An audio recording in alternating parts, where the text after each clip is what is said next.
Good morning, everyone. I'm Farhana, currently a third year PhD student at Cornell. Today, I'll present our paper, One Style Does Not Regulate All Moderation Practices in Public and Private WhatsApp Groups. This is a joint work done with my colleagues, Dhruv and Aditya.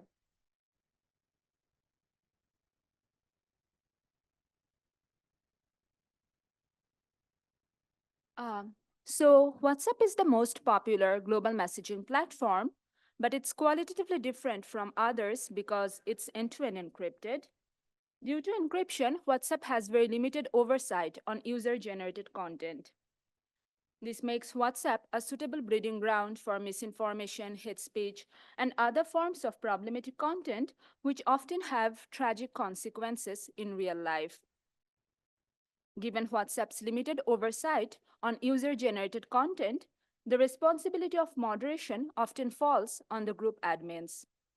However, there is very limited understanding of how voluntary content moderation happens on WhatsApp. Hence, in this work, we try to examine how do admins moderate public and private WhatsApp groups.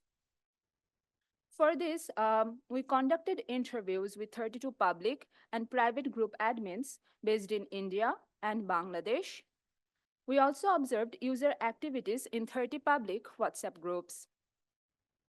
To understand how voluntary moderation happens on WhatsApp, we use Baumrind's typology of parenting styles as a conceptual framework. Diana Baumrind is a clinical and developmental psychologist who is famous for her pioneering work on parenting styles.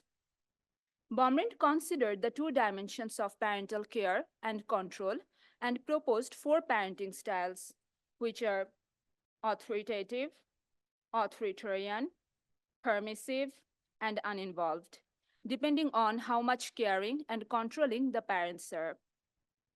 I will describe these styles one by one, and I wonder, which style remind you of your own parents. Um, First, I will talk about the moderation styles that we observed in private WhatsApp groups, and one of them is authoritative.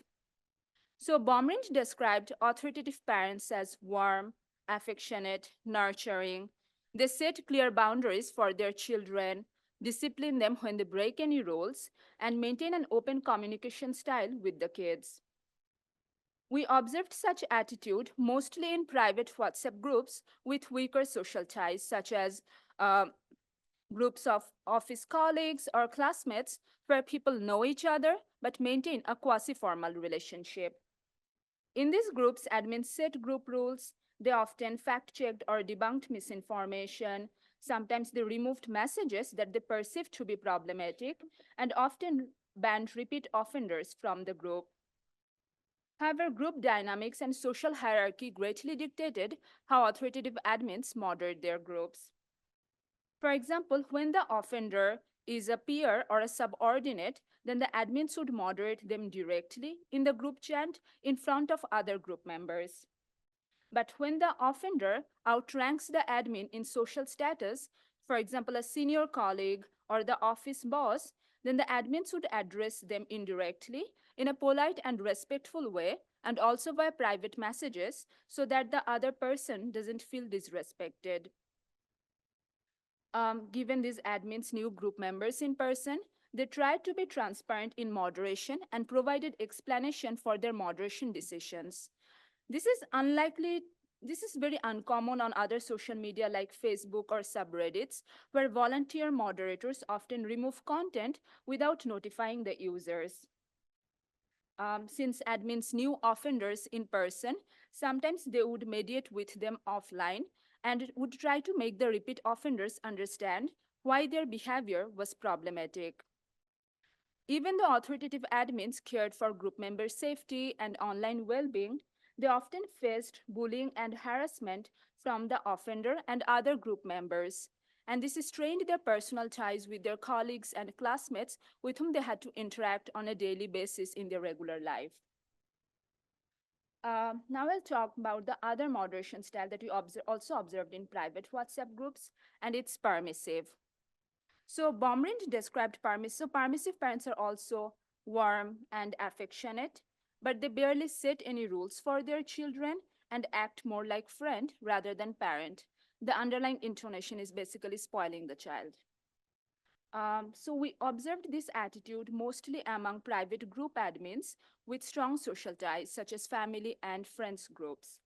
In family WhatsApp group, there was this unspoken rule that no one would moderate any problematic content shared by the elderly relative to avoid upsetting them. In many South Asian societies, correcting an elder like is considered disrespectful and reflects poorly of one's family upbringing. Moreover, permissive admins in friends WhatsApp groups thought that WhatsApp is not anything official and therefore it's not worth the trouble to moderate these spaces. Sometimes these admins would give offenders benefit of the doubt and would think that the problematic content got shared accidentally due to virus in the user's phone or while their children were playing with it. Thus, these admins would often allow casteist messages or communal propaganda and would justify those contents saying that people are just merely sharing their opinion or people are just venting their frustration. And this led to an echo chamber of problematic content within such close knit, small private spaces. Next, I will talk about the two moderation styles that we mostly observed in public WhatsApp groups, and one of them is authoritarian. So, authoritarian parents are described to be strict, inflexible, punitive. They have very high expectations from their children and demand blind obedience from them. We observed such strict attitude in some public WhatsApp groups where admins disabled messaging within the whole group to prevent the sharing of problematic content, even though not all group members were at fault. We asked these admins like why they restricted communication within the whole group instead of addressing individual offenders. And sometimes these reasons were tied to admins' personal interest. For example, there was one admin who ran a betting related WhatsApp group, and he shared that the person who was spamming the group was in fact one of his clients from his betting business. And he didn't want to lose his client base by moderating them. Rather, it was easier for him to just turn off messaging within the group. Now, within this setting, only admins could send messages in the group, and this created a weird power dynamics between the admins and group members. Because now, if group members wanted to share something in the group, they had to send the content to the admins first, and then the admins would decide whether to post it or not. But admins were not always available to check group members' messages, and thus many important content went unnoticed as many group members felt frustrated as they could no longer communicate or connect with fellow group members, and thus many of them left such spaces. Another moderation style we observed in public groups is uninvolved. So, Bomrin described uninvolved parents as emotionally detached or self absorbed. They neither discipline their children nor engage with the children in any capacity. As we said, in many public WhatsApp groups, admins either muted or archived the group to avoid the overflow of problematic content and then didn't bother to check those groups again. And in the absence of admins' moderation or supervision, these groups, public groups, drew way more problematic content. When we asked these admins why they didn't make somebody else an admin if they're unable to take care of their groups, some people shared that they're waiting for the groups to grow bigger so that they can sell the group and make some profit out of it. Others wanted to use the groups to post those scamming work from home messages and make money if some group members send them some money. So, if I want to summarize, admins in private WhatsApp groups tend to be more caring, but the group dynamics and group ties greatly shaped how these admins exercise care and control within their groups. For example, private groups with weaker social ties, admins tended to care about group members' safety and online well being, and they tried to moderate sincerely. Versus in private groups with strong social ties, such as family and friends groups, admins only cared about not upsetting the other group members and they were lenient about moderation. In contrast, when it comes to public groups, moderation was at two extreme. That is, admins either did not moderate at all or they restricted everyone's freedom of speech. Now, what's the purpose of this categorization? If we think carefully, the current one size fits all moderation tools that WhatsApp makes available to admins to moderate their groups isn't suitable to address the unique circumstances and needs of different WhatsApp groups. For example, the moderation tools like account ban or content removal do not consider the relationship dynamics that exist between public and private that exist between admins and group members in private WhatsApp groups where people know each other, and thus authoritative admins experience harassment by their colleagues and classmates who they know in person.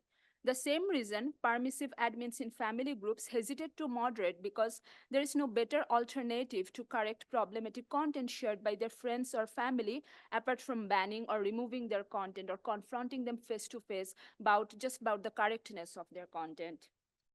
In contrast, when it comes to public WhatsApp groups, there is no such tool that can help admins deal with the abundance of problematic content that overflood these groups, either without being authoritarian or uninvolved. In the paper, we discuss some of the alternative design spaces that consider the interpersonal relationship dynamics of these groups, but I will leave this at here to hear more thoughts or comments or discussion. Yeah.